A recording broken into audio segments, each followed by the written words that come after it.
দক্ষিণাঞ্চলের নোয়াখালী জেলার বেগমগঞ্জ উপজেলার কৃষ্ণরামপুর কালীরহাট হাই স্কুল মাঠে উচ্চ বিদ্যালয় মাঠে আয়োজিত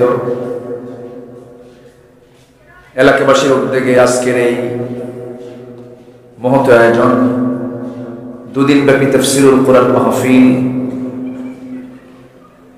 আজকের এই সমাপনী দিবসের সম্মানিত সুযোগ্য সভাপতি বিশিষ্ট আইনজীবী জনাব অ্যাডভোকেট হারুন রশিদ, আজকের প্রোগ্রামে বরেণ্য মেহমান নন্দিত আলেম দ্বীন উস্তাজুল আসাতিজা শাইখুল ইসলাম মুফাসসির কোরআন হযরতুল আল্লাহ অধ্যক্ষ ইসমাইল হোসেন,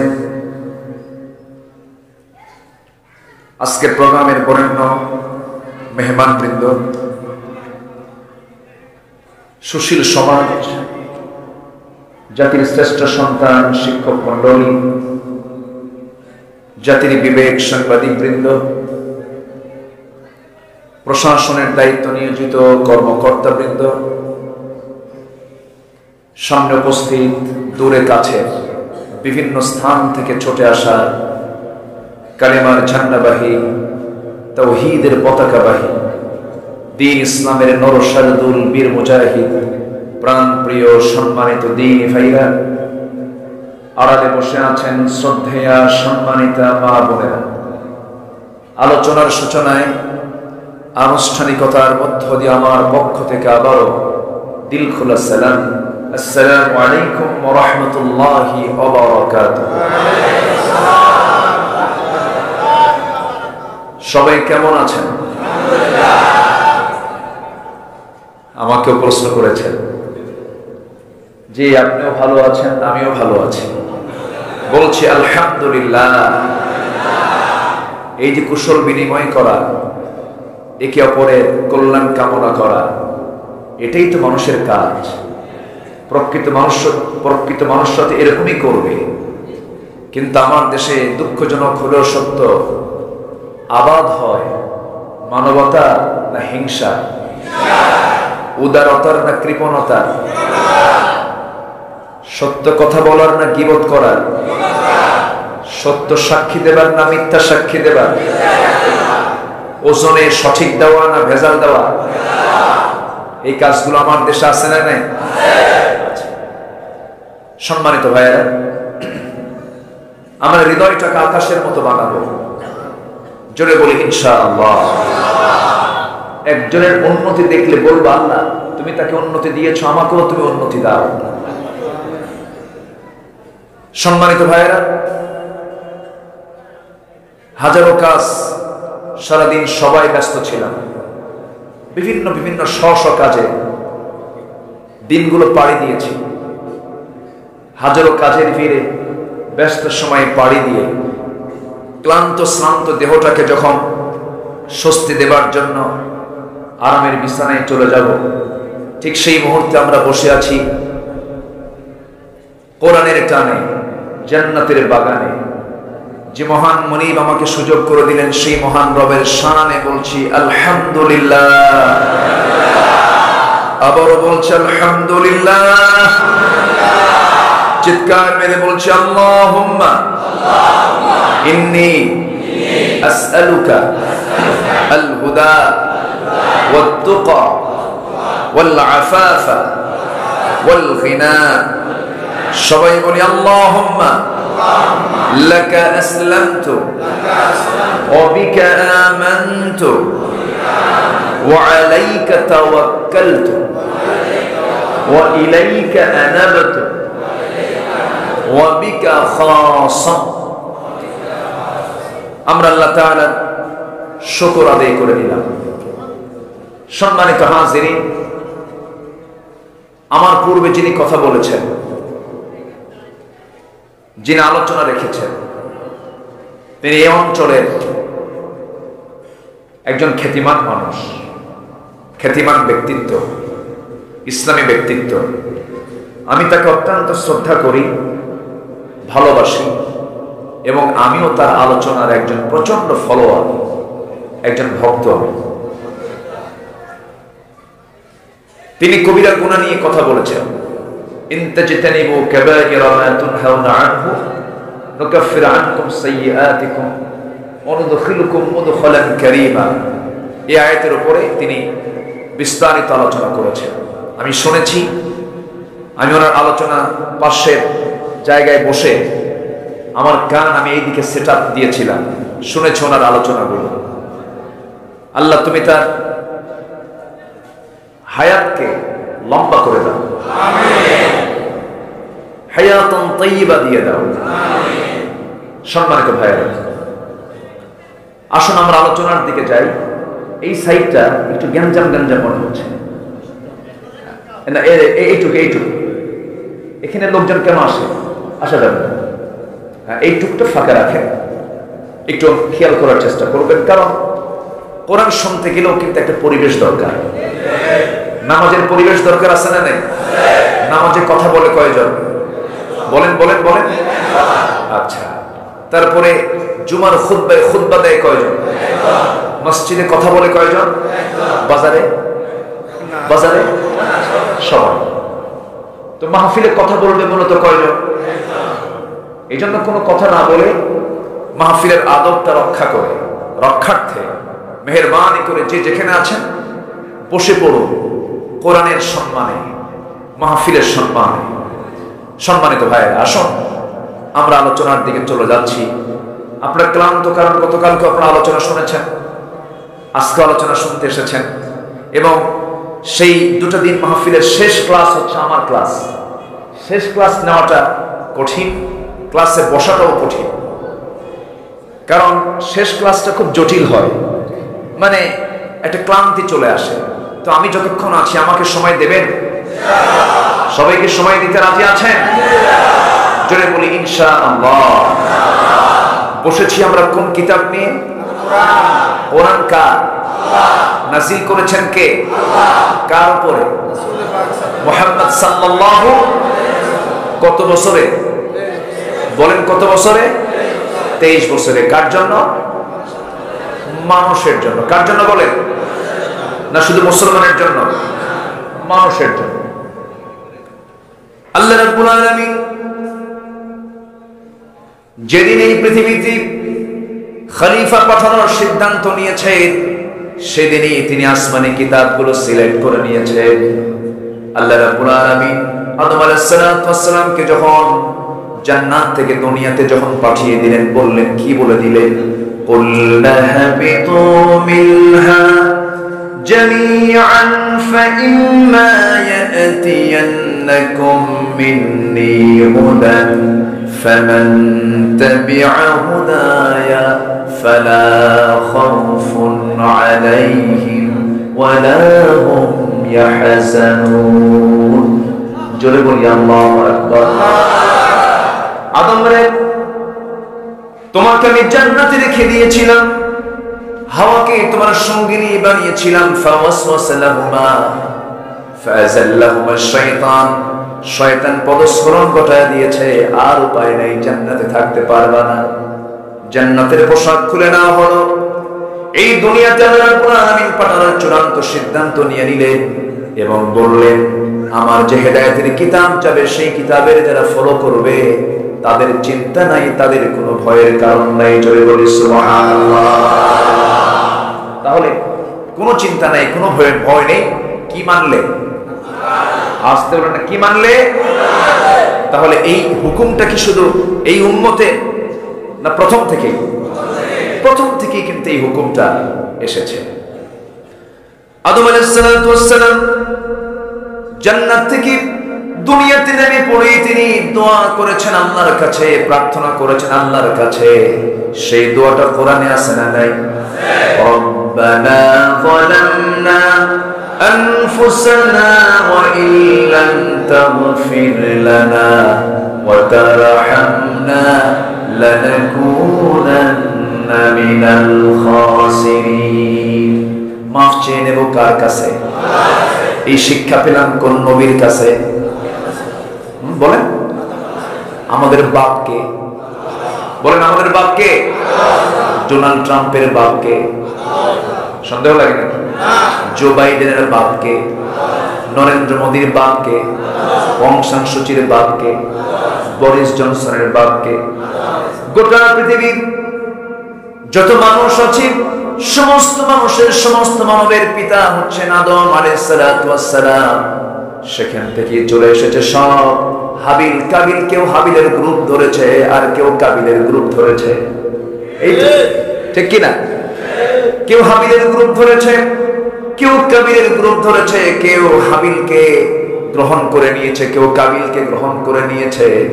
আমার ভাইয়েরা, আমরা আদম সন্তান, আমাদের সম্মান, আমাদের মর্যাদা আমাকে টিকে রাখতে হবে। আমাদের সম্মান মর্যাদা টিকে থাকবে কি মানলে পরে? আসতে বলুন না, কি মানলে পরে? কোরআনটা মানলে আমাদের সম্মান কমবে না বেড়ে যাবে? বেড়ে যাবে। না মানলে কমে যাবে না ধ্বংস হবে? বলেন বলেন। কমে যাওয়া মানে কি? কিছু থাকবে কিন্তু থাকবেই না, ধ্বংস হয়ে যাবে। সম্মানিত ভাইয়েরা, সে কোরআন আজকে আমরা অবিকৃত সুরক্ষিত অবস্থায় পেয়েছি। কোনোদিন এটা নির্মূল হবে না। যারা নির্মূল করতে চায় তারাই নির্মূল হয়ে যাবে, ঠিক কিনা? কোন সন্দেহ আছে এতে? তাওরাতকে পুড়িয়ে শেষ করতে চেয়েছিল ফেরাও। তাওরাতকে দুনিয়া থেকে উৎখাত করতে চেয়েছিল ফেরাও। তাওরাত কিছুই হয়নি। তাওরাতের নবী মুসারও কিছু হয়নি। পানিতে সুবান খাইছে কে? কে খাইছে বলে? নমরুদ চেয়েছিল আমাদের মুসলিম মিল্লাতের পিতা, father of Muslim nation, Ibrahim আলাইহিস সালাতু ওয়াস সালামকে আগুনে পুড়ে মেরে শেষ করে দেওয়ার জন্য। কিন্তু আগুনে তো পুড়লেনই না, বরঞ্চ ইতিহাস হয়ে থাকলেন যে ঈমান দিয়ে, ঈমান থাকলে আগুনও তার জন্য জান্নাতের টুকরা হয়ে যায়। কিন্তু শেষ হলো নমরুদ নিজেই, ঠিক কিনা? নমরুদ বিদায় হলো সুস্থ মশা না অসুস্থ মশা দিয়া? বলেন কি মশা দিয়া? পাটা কি ঠিক ছিল না ন্যাংরা ছিল? ন্যাংরা ছিল। সম্মানিত ভাইয়েরা, ইতিহাস তো কত দাপুটে দাপুটে নেতা, সব শেষ হয়ে গেল। চেয়ারে বসলেই মাথা খারাপ হয়ে যায় অনেকে। পাইছি চেয়ার, থাকবো না, ছাড়বো না, সুপারগুলো আটা দিয়া বসে, কিচ্ছু না। যখন সময় হবে পালানোর রাস্তাও খুঁজে পাবে না, ঠিক কিনা? ক্ষমতা দেন কে?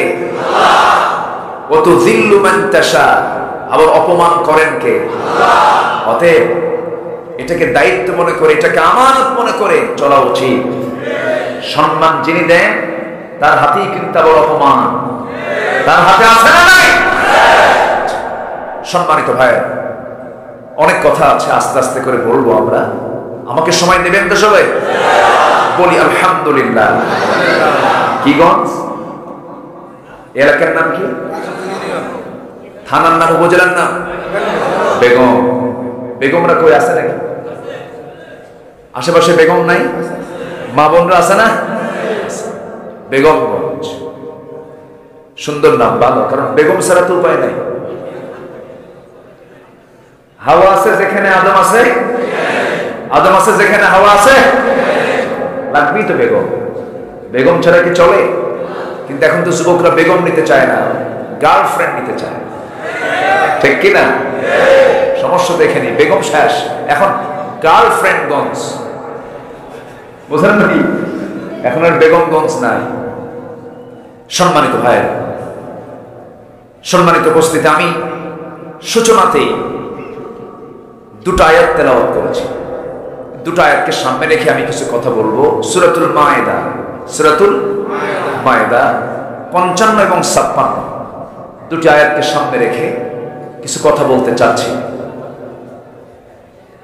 সম্মানিত বন্ধুগণ, আমরা বন্ধু তালাশ করি, আমাদের বন্ধু অনেক। তোমার প্রিয় বন্ধুকে, তোমার প্রিয় লাভারকে, তোমার প্রিয় ব্যক্তিকে, কত জনের কত প্রিয় ব্যক্তি আছে। কিন্তু এক কথায় যদি বলি, আসলেই চোখ বন্ধ করে যদি আমরা প্রশ্ন করি, আমাদের জীবনের সবচেয়ে কাছের বন্ধুকে, অনেকে মনে হয় বইয়ের কথা চিন্তা করতেছে। বেগমগঞ্জ তো বলেন, আমাদের সবচেয়ে কাছের বন্ধুকে? কোন সন্দেহ আছে? সংশয় হয়? সন্দেহ লাগে? আমাকে চালান কে? আমাকে খাওয়ান কে? আমাকে খাওয়ান কি এক সময় না সব সময়? আচ্ছা, সব সময় না সর্বক্ষণ? সর্বক্ষণ খাওয়ান। অনেকে বলে যে আল্লাহ আমাকে যে খাওয়ান, আমি যদি ধান না লাগাই, আমি যদি আবাদ না করি, আমি যদি গাছ না লাগাই, আমি যদি আবাদ না করি, আল্লাহ আমাকে খাওয়াবেন কেমনে? এরকম খোঁড়া যুক্তি দেওয়ার মতো কিছু লোক আছে না? আল্লাহ কেমনে খাওয়ায়? এই জাতীয় প্রশ্ন কিন্তু অনেকে করে। এই জাতীয় প্রশ্ন যখনই কেউ করবে, সঙ্গে সঙ্গে ওর নাক ধরবেন চেপে, নাক চেপে ধরবেন। আচ্ছা, নাক যখন চেপে ধরা হয়, মুখ যখন চেপে ধরা হয়, ওই সময় তার সমস্যা কি হয়? আচ্ছা, নিঃশ্বাস বন্ধ হয়ে যায়। নিঃশ্বাস নেয় কি দিয়া? নাক দিয়া। কি নেয়? বাতাস। বাতাসটার নাম কি? অক্সিজেন। অক্সিজেনের দাম নাই তো? আসতে পান কেন? দাম আছে না নাই? ভাতের চাইতে কম? ভাতের চাইতে কম? একটু বান্দা চিন্তা করে না, আল্লাহ নাকের ডগায় খাবার দিয়ে রাখছে। সুবহানাল্লাহ বলবেন না? কিসের ডগায়? নাকের ডগায়। সর্বক্ষণ 24 ঘন্টা সার্ভিস। গোটা জমিনটা আমার জন্য রিজিকের ব্যবস্থা। জোরে বলে সুবহানাল্লাহ।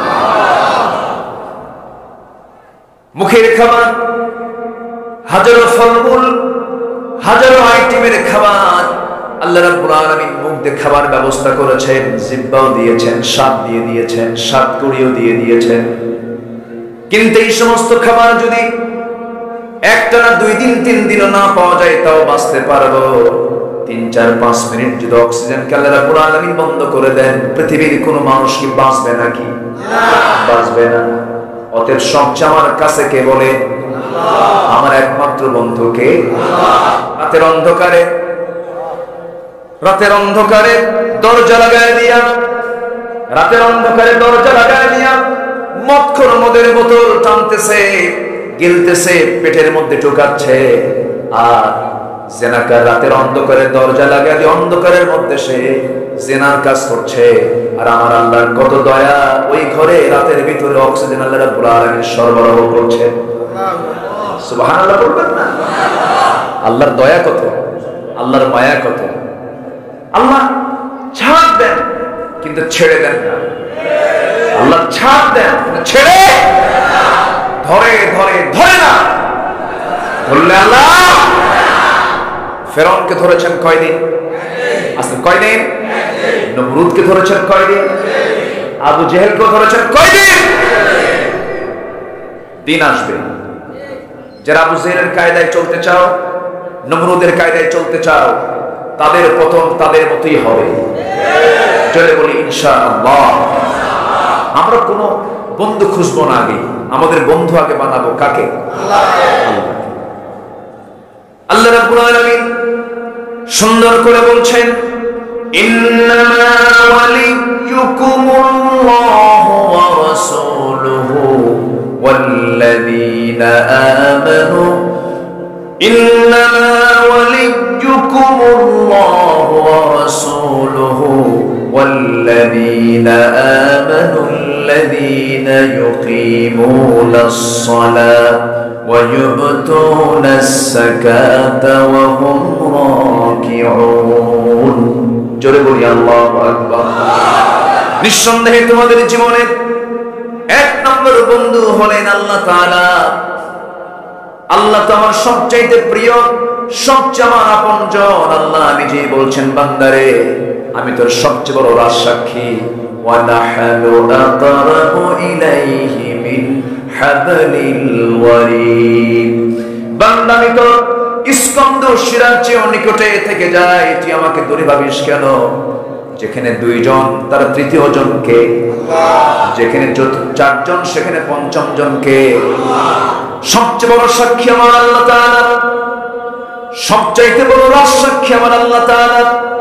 দিনের আলোতে মানুষ মানুষকে দেখতে পায়, কিন্তু রাতের আধারে মানুষ মানুষকে না দেখতে পারলেও দেখতে পান কে? এই জন্য আমরা সবচেয়ে কাছে ভাববো কাকে? সবচেয়ে বেশি ভালোবাসবো কাকে? ওয়াল্লাযীনা আমানু আশাদ্দু হুব্বান লিল্লাহ। ঈমানদার যারা, তারা সবচেয়ে বেশি আল্লাহকে বেশি ভালোবাসে। আবার আল্লাহ আমাকে কম ভালোবাসেন না। যখন কোনো বান্দা এক হাত আল্লাহর দিকে আগায়, আল্লাহ তার দিকে 10 হাত আগান। যখন কোনো বান্দা আল্লাহর দিকে হেঁটে হেঁটে আসে, আল্লাহ বলেন বান্দার আমি তোর দিকে দৌড়ে দৌড়ে যাই। সবচাইতে মহব্বত বান্দাকে রাখেন কে? আসতে বলবেন না কে? কিন্তু জাহান্নামী বেশি না জান্নাতি বেশি? বাসিন্দা কোথাকার বেশি হবে? জান্নাতের না জাহান্নামের? তাহলে আল্লাহ যদি মহব্বত করেন তাহলে জাহান্নামী বেশি হবে কেন? আল্লাহ তো আমাকে মহব্বত করে, আমাকে অত্যন্ত প্রিয় মনে করে আমাকে সৃষ্টি করেছেন। মার চাইতে লক্ষ কোটি গুণ আল্লাহ পাক আমাকে ভালোবাসেন। রহমান তো কেউ না, রহমান কে? রহিম তো কেউ না, রহিম কে? গফফার তো কেউ না, গফফার কে? গফুর তো কেউ না, গফুর কে? তাহলে জাহান্নাম হবে কেন? প্রশ্ন আছে না নাই? এই প্রশ্ন করেছিলেন জটিল নবী, জটিল নবী, প্রশ্নকারী নবী। ওয়াকাল্লামাল্লাহু মূসা তাকলিমা। তিনি আল্লাহকে প্রশ্ন করেন, আল্লাহ একটা প্রশ্ন তোমাকে আটকায় দেব আজকে। আল্লাহকে বলতেছে কি আটকায় দিবে বলো? আল্লাহ তুমি আমাদের মহব্বত করো বেশি, আবার জাহান্নাম দিবে কেন? প্রশ্ন আছে না নাই? যুক্তি আছে না নাই? আল্লাহ বললেন মুসা এমনি মুখে বললে হবে না, তোমাকে প্র্যাকটিক্যাল বুঝাই দিতে হবে। দেখেন না সায়েন্সের ছাত্র শুধু থিওরি করে না প্র্যাকটিক্যাল করে? থিওরি করে শুধু কি লাগে? প্র্যাকটিক্যাল। তারা কি করে? ওই কেমন অপারেশন করতে হয় কোনো ব্যাংক ধরে নিয়ে আসে, ওটাকে কাটে, ওটাকে প্র্যাকটিস করে, এরপরে পাবলিকের পেট কাটে, তাই না? থিওরিক্যাল এক বিষয়, প্র্যাকটিক্যাল এক বিষয়।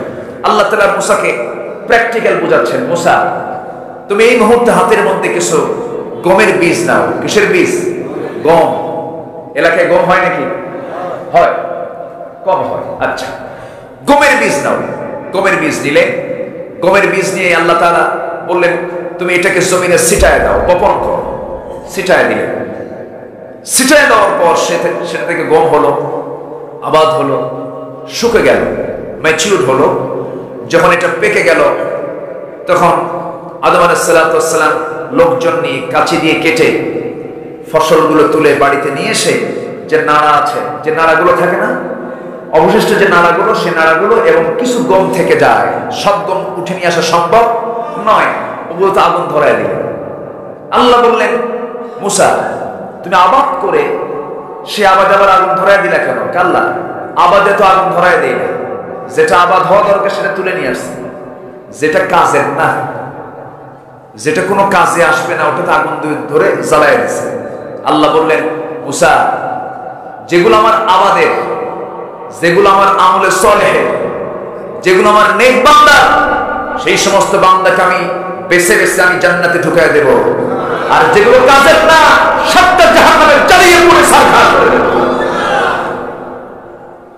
বোঝা যায় কথাগুলো? বোঝা যায়?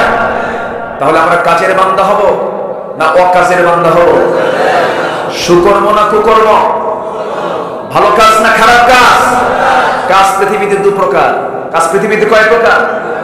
দুই প্রকার কাজ করেও কিন্তু দুই ধরনের জনপ্রিয়তা অর্জন করা সম্ভব। ভালো কাজের জনপ্রিয়তাও আছে, খারাপ কাজের জনপ্রিয়তাও আছে, কিন্তু এটা হলো সুনামের সাথে না দুর্নামের সাথে? দুর্নামের সাথে। ফেরাউনের নাম জানে না এমন কোন লোক পৃথিবীতে আছে? ফেরাউনকে চেনে না এমন লোক পৃথিবীতে আছে? সবাই তাকে চেনে, জানে, এবং তার নামটা থাক, জানবে না কেন? কোরআনে তার নামটা আছে, ফিরআউনা ওয়া হামানা ওয়া জুনুদাহুমা। কিন্তু কোরআনের নাম থাকলে কি ওর বরকত আছে? ওর বরকত কি ফেরাউন পাবে? পাবে না। তার নামটা ইতিহাসে এখনো আছে, কিয়ামত পর্যন্ত থাকবে। তার লাশটাও আছে, আছে না? আছে, তার দেহটাও আছে। এই ফেরাউনকে ইতিহাসে সবাই জানে, চেনে, কিন্তু মুসা আলাইহিস সালামের জনপ্রিয়তা, তার নাম আর তার নামের ভিতরে পার্থক্য আছে না নাই? বিশাল পার্থক্য, আসমান জমিন তফাত। সে এক মেরু আর আল্লাহর পয়গম্বর আরেক মেরু। একটা মানুষের জনপ্রিয়তা দুই ভাবে হয়, খারাপ আর ভালো। এক হাজি, আরেকটু একটা উদাহরণ দিলে বুঝতে সহজ হবে। এক হাজি হজ করে দেশে ফেরার পর এলাকার মানুষ তাকে চতুর্দিক থেকে ঘেরাও করে বলছে, হাজি সাহেব, এবার হজ করে আসার পর আপনার যে সুনাম হচ্ছে, চতুর্দিকে আপনার গুণগান, সবাই আপনার অনেক নাম ফুটছে চতুর্দিকে, তবে এবার আপনার নাম যতটুকু ফুটছে চতুর্দিকে তার চেয়ে বেশি নাম প্রচার হয়েছিল যে বছর আপনার বউটা অমুকের সঙ্গে বের হয়ে গেছে। আমার কথা কি বুঝতে পারছেন? তাহলে নাম প্রচার হওয়ার ক্ষেত্রে দুটা দিক, একটা হলো খারাপ দিক আর একটা কি দিক? একটা খারাপ দিক আর একটা কি দিক? ভালো দিক। তো ফেরাউনের নামটা ফুটেছে ভালো দিকে না খারাপ দিকে? খারাপ দিকে। এজন্য তার নামের কোনো লোক দুনিয়াতে খুঁজে পাওয়া যায় না। মুসার নাম আছে না নাই? এখানে মুসা নামের লোক নাই। দেখি কে আছে মুসা? একটা মুসা খুঁজে পাচ্ছি না, একটা কথা হলো নাকি? কই মুসা?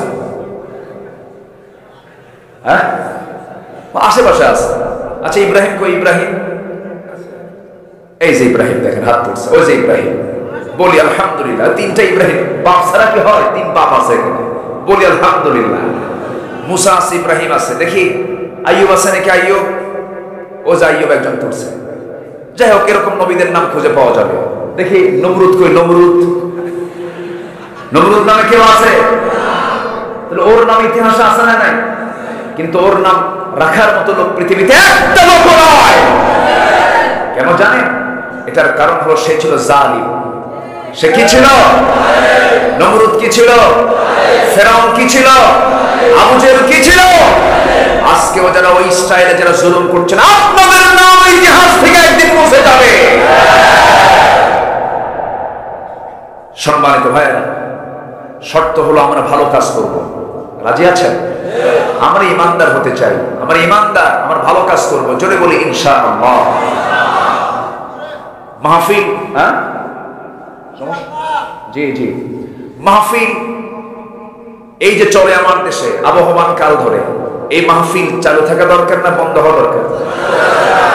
মাহফিল শুনলে মানুষের হৃদয় পাষাণ হয় না নরম হয়? বেনামাজি হয় না নামাজি হয়? শিক্ষা এখানে খারাপ হয় না ভালো হয়? কোন এক বুদ্ধিজীবী বললেন, কি জীবী? আবার কোন? 16 GB, 32 GB, 64 GB, 128 GB, 256 GB বুদ্ধিজীবী, তাই না? এইটা কোন এক বুদ্ধিজীবী বললেন, এদেশে আবহমান কাল ধরে দেশীয় সংস্কৃতি, যাত্রা, পালাযাত্রা, নাটক, থিয়েটার, এরপরে লোকসঙ্গীত, এগুলো চলে আসতেছে, কিন্তু আজ এগুলো হেরে যাওয়ার পথে। তার বক্তব্য হলো এটা হেরে যাওয়ার কারণ হলো ওয়াজ মাহফিল গুলো হওয়া। আচ্ছা, ওয়াজ মাহফিল হওয়ার কারণে তো বন্ধই হবে, কারণ ওগুলো তো ভালো কাজ না, ঠিক কিনা? যাত্রায় কি সওয়াব হয়? যাত্রায় মঞ্চে দাঁড়ায় নাচে কে? পুরুষ না মহিলা? পুরুষ না মহিলা? এটা কি মুমিনদের কাজ না আবু জেহেলের কাজ? আবু জেহেল বদর যুদ্ধের দিনে নায়িকা নিয়ে এসে যোদ্ধাদের চাঙ্গা করার জন্য নৃত্য পরিবেশন করেছিল। যেরকম নাউজুবিল্লাহ। আর সেই কাজ যারা করে তাদেরকে সাপোর্ট দিয়ে বলে এটা নাকি ওয়াজ মাহফিলের অন্তরায়। আমরা খারাপকে দেখতে চাই না, আমরা খারাপকে লালন করতে চাই না, আমরা ভালোকে প্রতিষ্ঠা করতে চাই, ভালোর সঙ্গে থাকতে চাই। ইসলামকে নিয়েও বাজে কথা বলা হয়। ইসলাম তো কারো বাবার সম্পত্তি না যে এখানে থাকবে না এখানে থাকবে, রাষ্ট্রে থাকবে না এখানে থাকবে ওখানে থাকবে। ইসলাম কি নড়াচড়া করার জন্য তোমার ইজারা দিছে? তুমি কি ইজারা পাইছো যে তুমি এই জাতীয় কথা বলবে? ইসলাম ছিল, আছে, থাকবে, তুই থাকবি না, ঠিক কিনা? ইসলাম কার? আমাদের ধর্মের নাম কি? ইসলাম বড় না দুনিয়ার অন্য কিছু বড়? দুনিয়ার অন্য কিছু বড় না ইসলাম বড়? দুনিয়ার নেতা বড় না ইসলাম বড়? দুনিয়ার দল বড় না ইসলাম বড়? ইসলাম বড়। আজকে নিজেদের ধর্মকে আমরা যতটুকু দাম দেই, নিজের ধর্মকে আমরা যতটুকু প্রাধান্য দিই, আমাদের ধর্মকে আমাদের প্রাধান্য দেওয়া হয় না। কোন ধর্মের মানুষই ধর্মকে প্রাধান্য দেয় না এখন, অধিকাংশ, সবাই বলবো না, অধিকাংশই। কেমনে দেখেন, আজকে সবচেয়ে বড় ধর্ম হয়ে গেছে রাজনৈতিক দল। আমার কথা কি বুঝতেছেন? সবচেয়ে বড় ধর্ম কি হয়ে গেছে? রাজনৈতিক দল। হিন্দু তার হিন্দুত্ব ছাড়তে রাজি, দল ছাড়তে রাজি না, আছে না? বৌদ্ধ তার বৌদ্ধত্ব ছাড়তে রাজি, কিন্তু দল ছাড়তে রাজি না। খ্রিস্টান তার খ্রিস্টানি সমস্ত সিস্টেম ছাড়তে রাজি, তার দল ছাড়তে রাজি না। মুসলমান তার ইসলাম ছাড়তে রাজি, কিন্তু দল ছাড়তে রাজি না, আছে না? নয় কথা কি বোঝা যায়? আকলমন্দ ইশারা ভাষা। আমি এর চাইতে বড় ভাষায় আর কিছু বলতে চাই না। সমস্ত গোলামি ছেড়ে ইসলামের দিকে চলে আসেন, সমস্ত মত পথ ছেড়ে ইসলামের দিকে চলে আসেন। আপনার দুনিয়ার কোন দল, দুনিয়ার কোন নেতা আপনাকে জান্নাতের রাস্তা দেখাতে পারবে না। ইসলাম নিয়ে যাবে আপনাকে জান্নাতের দিকে, কোরআন নিয়ে যাবে আপনাকে জান্নাতের দিকে। আমার বন্ধুকে আসতে বলবেন, আমার বন্ধুকে। এক জায়গায় না সব জায়গায়? দুনিয়ার বন্ধু বিপদে থাকে, থাকে বন্ধু বিপদে। বন্ধু তুমি থাকো, আমি যাই। দুনিয়ার বউ বিপদে থাকে না। এই করোনার সময় ইতালি থেকে স্বামী ফেরত আসতেছে দেশে, স্বামীর ঘর থেকে পালায় চলে আসছে বাপের বাড়ি, কয় তুমি থাকো, আমি আর যাবো না। কি ঠিক আছে না? এগুলো মনে আছে না? স্বামী ধুয়ে বউ পালায়, বউ ধুয়ে স্বামী পালায়। এই দুনিয়ার ক্ষণিকের জিন্দেগিতে যদি এমনটা হতে পারে আমার বন্ধুগণ, এরপরে মৃত্যুর পর কবরের জিন্দেগি আছে, এরপরে পুলসিরাত আছে, এরপরে হাউজে কাউসার আছে, এরপর আমার আপনার সামনে হাসরের ময়দান আছে। এই সমস্ত কঠিন জায়গাগুলোতে আমার সবচেয়ে বড় বন্ধু হবেন তিনি কে? আসতে বলবেন না, তিনি কে? আল্লাহ ছাড়া কোনো গতি নাই আমার আপনার। এই জন্য সবার আগে চিনবো কাকে? আসুন আমরা আল্লাহকে চিনে নেই। রাজি আছেন তো? রাত তো গোটা পড়ে আছে, সমস্যা কোথায়? কারো কোনো আপত্তি নাই তো? চতুর্দিকে ঘেরাও আছে, মাঝখানে গেট আছে। কিছুক্ষণ পর বলবো যে লাগায় দেন, যাওয়ার কায়দা নেই। ঠিক আছে না? আসুন আমরা আল্লাহকে চিনে নেই। চেনার জন্য সূরাতুল বাকারা লাগবে না, আলে ইমরান লাগবে না, মায়েদা, নিসা, আনাফ, আরাফ, আনফাল, তওবা, ইউনূস, হুদ এগুলো লাগবে না। ছোট্ট সূরা সবাই বলুন, কুল হুয়াল্লাহু আহাদ, আল্লাহুস সামাদ, লাম ইয়ালিদ ওয়া লাম ইউলাদ ওয়া লাম ইয়াকুল লাহু কুফুয়ান আহাদ। আল্লাহ দুই না এক। আল্লাহ পরনির্ভর না স্বনির্ভর? আল্লাহ কাউকে জন্ম দেন? কাউকে জন্ম দেন? কারো থেকে জন্ম হয়ে এসেছেন? তার সমকক্ষ কেউ আছে নাকি? সূরা কাউসার, সূরা ইখলাস শেষ হয়ে গেল। আল্লাহর কি পরিচয়ের মধ্যে আল্লাহ রাব্বুল আলামিন দিয়েছেন, কিন্তু এর সঙ্গে পেঁচ লাগায় দেয় খ্রিস্টানরা, এর সঙ্গে পেঁচ লাগায় দেয় ইহুদিরা। খ্রিস্টানরা বলে কি, ওয়াকালাতিল ইয়াহুদু উযাইরুন ইবনুল্লাহ ওয়াকালাতিন নাসারাল মাসীহু ইবনুল্লাহ। ইহুদিরা বলে ওযাইর হলো আল্লাহর ছেলে। জোরে কোন, আরো জোরে। খ্রিস্টানরা বলে ওয়াকালাতিন নাসারাল মাসীহু ইবনুল্লাহ, ঈসা হলো আল্লাহর ছেলে। জোরে বলেন নাউজুবিল্লাহ। তাদের এই সমস্ত কথাগুলোর কোনো ভিত্তি আছে নাকি? আস্তে কোন আছে ভিত্তি? নাই। তাদের কি ঈমান আছে নাকি? তাদের কোনো ভিত্তি আছে নাকি? তাদের কোনো মূল্য আল্লাহর কাছে আছে নাকি? এক নাম্বার বন্ধু, আল্লাহকে আমি মানলাম কিন্তু আল্লাহর ওয়াহদানিয়াতকে মানলাম না, ঈমান থাকবে না। আল্লাহকে মানলাম, রাসূলকে মানলাম না, তা হবে না। আল্লাহ রাসূলকে মানলাম কিন্তু কিতাবকে মানলাম না, তাও হবে না। একটার সঙ্গে আরেকটার কানেকশন নাই। একটা বিল্ডিং গড়ে ওঠে এক কলাম দিয়ে না, 4-5টা কলাম ন্যূনতম লাগে। ইসলামের কলাম কয়টা? আসতে বলবেন না, কয়টা? এই 5টা কলামের একটা কলামকে যদি কেউ অচল মনে করে, তার কি ইমান থাকবে না? কি বলেন? ইমান থাকবে না। ইমান বিশ্বাসের ক্ষেত্রে যে সমস্ত মৌলিক বিষয়গুলো আছে, মৌলিক বিষয়ের একটা বাদ দিলে তার কি ইমান থাকবে নাকি? ইমান থাকবে না। আমার ভাইয়েরা, আল্লাহর প্রতি বিশ্বাস, আল্লাহর প্রতি অবিচল আস্থা একজন ইমানদারের সবচাইতে বড় অর্জন। আর এটা যখন অর্জন হয়ে যাবে, আপনি তার মধ্যে আল্লাহর প্রতি ভালোবাসা পয়দা হয়ে যাবে। আমার ভাইয়েরা, আল্লাহর প্রতি অবিচল আস্থা এবং বিশ্বাস জানার কারণে যুগে যুগে অনেক আম্বিয়া কেরামকে দুনিয়া থেকে বিদায় করে দেওয়া হয়েছে। একজন নারীর কথা এই মুহূর্তে আমার মনে পড়ে গেল। ওই ফেরাউনের স্ত্রীর নাম কি ছিল? কি না? কি সম্মান তার, কি মর্যাদা তার! আল্লাহু আকবার। তিনি তাওরাতের অনুসারী। তার কিতাব কি ছিল? তাওরাত। অথচ তার দোয়া আল্লাহ পাক কোরআনে কোট করেছেন। একটু আসতে বলি সুবহানাল্লাহ। এর কারণ কি জানেন? তার সবচেয়ে প্রিয় কে ছিল? কে ছিলেন? তিনি আল্লাহকে কত কাছে টেনেছেন, তিনি কত কাছে আল্লাহকে নিয়েছেন, ওই আয়াতটাই প্রমাণ করে। যারা আলেম ওলামা তারা টের পাচ্ছেন। সূরা তাহরিমের শেষের দিকে আল্লাহ পাক 4 নারীর দৃষ্টান্ত দিয়েছেন। কয়জন নারী? এর মধ্যে প্রথম দৃষ্টান্ত এসেছে হলো ইমরাত ফিরাউন, ইমরাত নূহ ও ইমরাত লূত।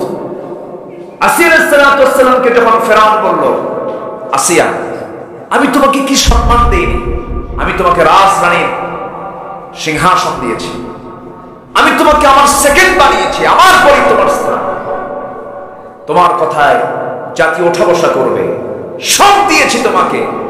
এত কিছু পাওয়ার পরেও তুমি তাওরাতকে অনুসরণ করলা, তুমি মুসার দ্বীনকে গ্রহণ করলে, মুসাকে নবী হিসেবে বিশ্বাস করলে। আসিয়া বলছেন, আমার স্বামী, সত্যকে কখনো আড়াল করা যায় না। একটু আসতে বলুন সুবহানাল্লাহ। এত বড় পদ থেকে, এত বড় পদে সমাসীন হয়ে তিনি কিভাবে সত্যকে আঁকড়ে ধরলেন? বললেন, আমার স্বামী, আমি শুধু ঈমান আনি নাই, আমি আপনাকেও ঈমান আনার আহ্বান জানাচ্ছি। যারা দায়ী হয় তারা সব জায়গায় দাওয়াত দেয়, তারা সব জায়গায় দাওয়াত দেয়। বেলাল মুনিব উমাইয়া তাকে ধরে ঘরের মধ্যে চেপে ধরে বলছে, সত্যি করে বলতো, আবু জেহেল যে বললো কথা কি সত্য? তুই কি ইসলাম কবুল করেছিস? বেলাল উমাইয়া কালো মানুষ বেচারা, শুধু কালো না, ঘন কালো। এরকম কালো মানুষ এখানে একজনও নেই। এই কালো বেলাল হাবশী গোলাম, যাকে মেরে ফেললেও কোনো বিচার নাই, মুনিব উমাইয়ার সামনে অকপটে নির্ভীক সৈনিকের মতো বলে ফেলছে, উমাইয়া তুমি শুনবে কেন? তুমি দেখো। কি দেখাবি তুই? বেলাল বলছেন, আশহাদু আল্লা ইলাহা ইল্লাল্লাহ ওয়াহদাহু লা শারীকা লাহু ওয়া আশহাদু আন্না মুহাম্মাদান আবদুহু ওয়া রাসূলুহু। বুকে কোনো ভয় আছে নাকি? যে আল্লাহকে ভালোবাসবে তার বুকে অন্য কোনো ভয় আসবে নাকি? বলেন। বিন্দু পরিমাণ কোনো ভয় পেলেন না। উমাইয়া বলে ফেলল, বেলাল, তুই তো আমার সঙ্গে কোনোদিন বেয়াদবি করিস নাই, কিন্তু আজকে তোর এমন ধরনের সাহস কি দিয়ে দিল? বেলাল বলছে, ও আমার মুনিব উমাইয়া, আমি তোমাকে খুব ভালোবাসি, তুমিও কালেমা পড়ো। একটু আসতে বলে সুবহানাল্লাহ। ঢেকি স্বর্গে গেলেও, এলাকায় এই কথা আছে নাকি? ঢেকি স্বর্গে গেলেও বাড়া বাঁধে না। আচ্ছা, লক্ষ্মীপুর তো, নোয়াখালী তো, এটা আলেমদের অঞ্চল, বলি আলহামদুলিল্লাহ। এলাকায় এসে ওয়াজ করা সহজ না। এলাকার প্রত্যেকটা জনগণই আলেম। আলহামদুলিল্লাহ বলেন, জোরে বলি আলহামদুলিল্লাহ। প্রতিটি মাহফিলে যখন যাই আমি প্রাণ পাই, জানেন। এদেশের সমস্ত আলেম ওলামা যত জেলায় মাহফিল করতে গিয়ে যতটুকু মজা পান, তার চাইতে বেশি মজা পান হলো নোয়াখালী, লক্ষ্মীপুর। কেন জানেন? শ্রোতাগুলো আলেম, শ্রোতাগুলো তারা জ্ঞানী। আলহামদুলিল্লাহ বলেন, মজা পাওয়া যায়। পিছনে কথা হচ্ছে, স্কুলে মনে হয় নড়াচড়া হচ্ছে, একটু পিছনে আওয়াজগুলো বন্ধ করে দেন। সম্মানিত ভাইয়েরা, আমাকে শুনতে পাচ্ছেন তো সবাই? বেলাল উনি জানেন যে আমাকে উমাইয়া যে কোনো মুহূর্তে মেরে ফেলতে পারে, কিন্তু উনি কি ভয় পেয়েছেন? ওনার দিলে কার ভয়? আল্লাহ। যার দিলে আল্লাহর ভয়, দুনিয়ার কোনো ভয় থাকতে পারে? থাকতে পারে না। এই দিলের ভিতরে আল্লাহ ছাড়া কোনো ভয় ঢুকানোই হলো শিরক। ভয় ঢুকানো কি? কোনো ভয় ঢুকানো যাবে না। সম্মানিত ভাইরা, সম্মানিত উপস্থিতি, শেষ পর্যন্ত মাইয়া বলল, তুই কি জানিস আমি তো কি করতে পারি? বেলাল বললে, মেরেই ফেলতে পারো, আর কি হবে? এর চাইতে বেশি কিছু হবে না তো। কিভাবে তারা জান্নাতকে কিনে নিয়েছে, জোরে বলি সুবহানাল্লাহ। রেগে ক্ষেপে গুসায় ফেটে পড়ে উমাইয়া নিজেকে জব্দ ভেবে, আমি অপমানিত হলাম, থাপ্পড় মেরে জমিনে ফেলে দিয়া, খেজুর গাছের পাকানো রশি দিয়া জীবজন্তুর মতো গলার সাথে দড়ি শক্ত করে বেঁধে টেনে হেঁচড়ে তপ্ত বালুর উপরে চিৎ করে শুয়ে রেখে পাথর চাপা দিয়ে বলছে, বেলাল ইসলাম ছাড়বি না? ছেড়ে দে। বেলালের মুখ থেকে আসতেছে, কুল হুয়াল্লাহু আহাদ। উমাইয়া পারে না, উমাইয়া ক্লান্ত, মারতে মারতে ক্লান্ত। শেষ পর্যন্ত রাগের ঠেলায় বুকের উপরে বসে মুখের মধ্যে বাম হাত ঢুকায় দিয়া জিহ্বা টেনে বের করে বাবলা গাছের কাঁটা ঢুকায় দিয়া বলছে, জিহ্বা বন্ধ করলাম, জিকির করবি কেমনে? বেলাল ইঙ্গিত দিয়ে বলছে, নখ উঁচু করে বলছে, আমার দিলে আল্লাহর নামটা আমি লিখে দিয়েছি। আমার নবীজির কানে সংবাদ চলে গেল, মক্কার হাওয়া ভালো না, যাকে পায় তাকেই মারে। আবু জেহেলের সন্ত্রাসী বাহিনী লেলিয়ে দিয়েছে অসহায় সাহাবীদের ঘাড়ে। আমার নবীজি যান ওই দিক দিয়ে ইয়াসের পরিবারকে মারতেছে, ওই দিক দিয়ে যান আরেকজনকে ধরে পিটাচ্ছে, রিমান্ডে নিচ্ছে। আমার নবীজি বললেন, আবু বকর, আল্লাহ তোমাকে প্রচুর সম্পদের মালিক বানিয়েছেন, যাও না তুমি বেলালকে মুক্ত করে আনো, যত টাকা লাগে, যত স্বর্ণ মুদ্রা লাগে লাগুক, আমার বেলালকে তুমি মুক্ত করে আনো। বেলালকে দেখলে আমার কলিজা হয়ে যায়। আমার রাসূল সাইয়েদনা বেলালের জন্য অস্থির হয়ে গেলেন। সঙ্গে সঙ্গে আবু বকর দৌড় মেরে চলে গেছেন উমাইয়ার কাছে, গিয়ে বলছেন, উমাইয়া রে, তোরা তো দুনিয়া চাস, আমার বেলালকে মুক্ত করার জন্য তুই যা চাবি আজকে আমি তাই দেব। স্বর্ণ মুদ্রা যা চেয়েছে তার ডাবল তার মুখের উপরে নিক্ষেপ করে বেলালকে মুক্ত করে আমার নবীর সামনে হাজির করে দেওয়া হলো। আমার নবীজি তার আপাত মস্তক বারবার চেয়ে চেয়ে দেখতেছে আর বলছেন, বেলাল চিন্তা করবি না, তোর রক্ত যখন এই জমিনে পড়েছে, বেলাল দেখবি এই জমিনে আল্লাহর দ্বীপ কায়েম হয়ে গেছে। জোরে বলি সুবহানাল্লাহ, আরো জোরে সুবহানাল্লাহ। আমার নবীজি কাবার চত্বরে দাঁড়ান।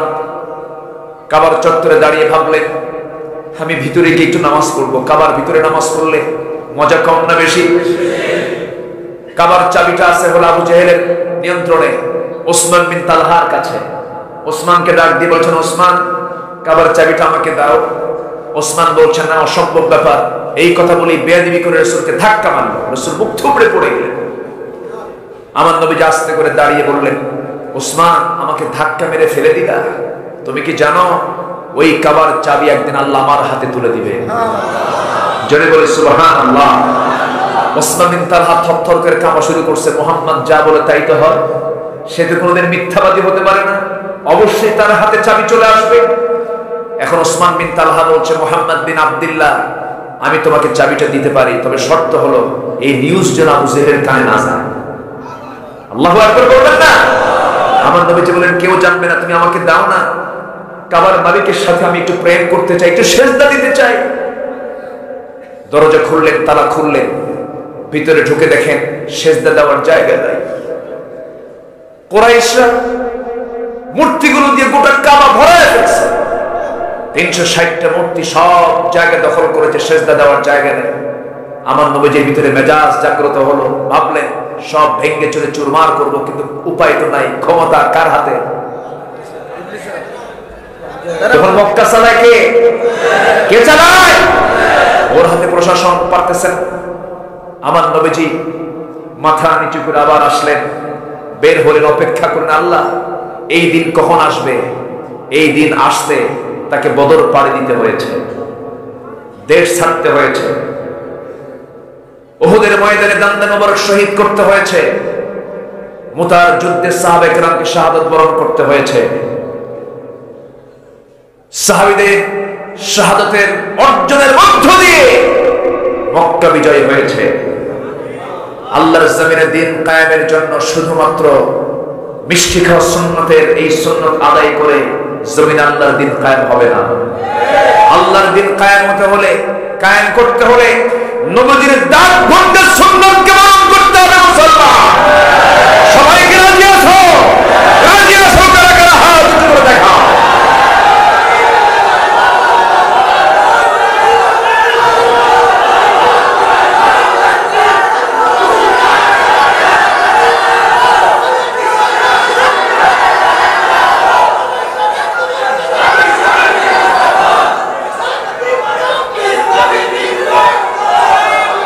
আল্লাহ সবার হাতকে কবুল করুন। জোরে বলি আমিন।